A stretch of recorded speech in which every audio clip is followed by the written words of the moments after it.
Mae Cymraeg yn gallu bod yn rhan o fywyd pob dydd mewn sawl gwahanol ffordd, gan gynnwys technoleg. Bydd y fideo yma'n dangos i ti osod dy e-bost i'r Gymraeg ar raglenni fel Gmail, Hotmail ac Outlook Web Access. Mi ddechreuwn ni hefo Gmail. Agor Gmail fel petai ti am ddarllen dy e-byst. Yna, clicia ar yr olwyn cog ar ben ucha'r sgrin ar yr ochr dde a chlicio Settings. Bydd hyn yn dy arwain at dudalen newydd. Yna, dos i Gmail Display Language a newid y gwymplen i Cymraeg. Bydd hyn yn dy arwain at dudalen newydd. Sgrolia i ddiwedd y dudalen a gwasgu Save Changes. A dyna ni, Gmail gyda rhyngwyneb Cymraeg.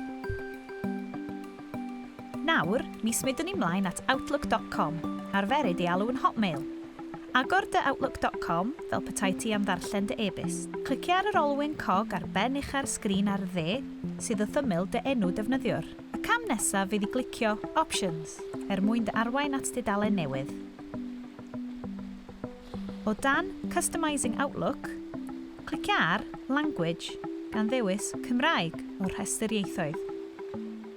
Sgrolia i waelod y rhestr a chlicio Save.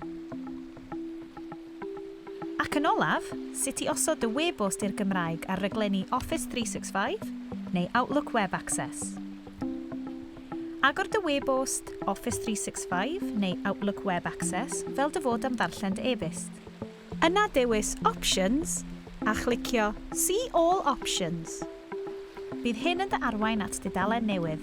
Clicia ar Settings ar ochr chwith y sgrin, bydd hyn eto yn dy arwain at dudalen newydd. Clicia ar Regional.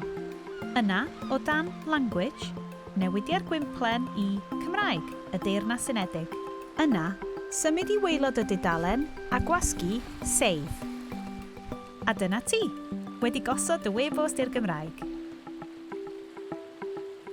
Mae gwneud y pethau bychain a chynyddu dy ddefnydd Cymraeg o dechnoleg yn bwysig a gellir gweld rhagor o fideos sy'n rhoi cyfarwyddyd pellach trwy fynd i'n gwefan.